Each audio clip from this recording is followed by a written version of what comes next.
Từ khi quen em phút ban đầu, cuộc sống anh khác xưa nhiều lắm. Cho anh cảm nhận tình yêu lớn lên đổi thay từng ngày. Anh biết quý trọng từng giây phút khi có em bên cạnh. Tìm được em là điều vô giá nhất trong anh hàng mong. Ở bên em bao muôn phiền, lo lắng trong anh tan biến hết. Chỉ có nụ cười hạnh phúc ở trong trái tim mà thôi.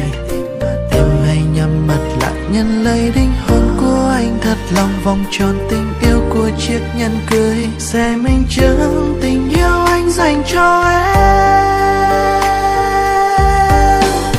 Em sẽ là cô dâu xinh đẹp nhất trong đời anh, cho anh cuộc sống mới đầy ắp tiếng cười rộn vang, cho anh sự bình yên thật ấm áp mỗi khi đêm về, cho anh ngàn nụ hôn chắp cánh ước mơ bay thật xa.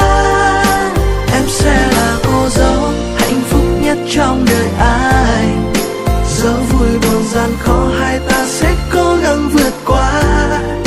Anh sẽ là bờ vai che chở em dõi theo từng ngày, hãy làm vợ anh yêu anh đến hết cuộc đời.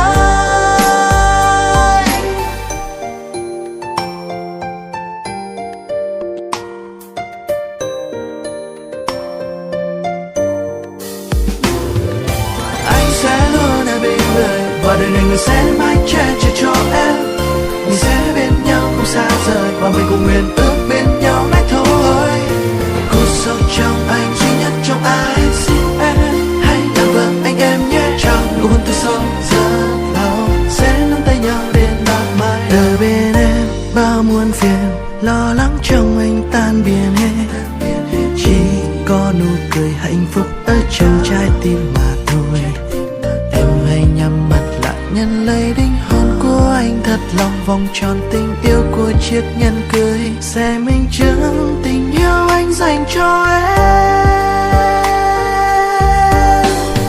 Em sẽ là cô dâu xinh đẹp nhất trong đời anh, cho anh cuộc sống mới đầy ắp tiếng cười rộn vang, cho anh sự bình yên thật ấm áp mỗi khi đêm về, cho anh ngàn nụ hôn chắp cánh ước mơ bay thật xa. Em sẽ là cô dâu hạnh phúc nhất trong đời anh, dẫu vui buồn gian khó hai ta sẽ cố gắng vượt qua. Anh sẽ làm bờ vai che chở em dõi theo từng ngày, hãy làm vợ anh yêu anh đến hết cuộc đời.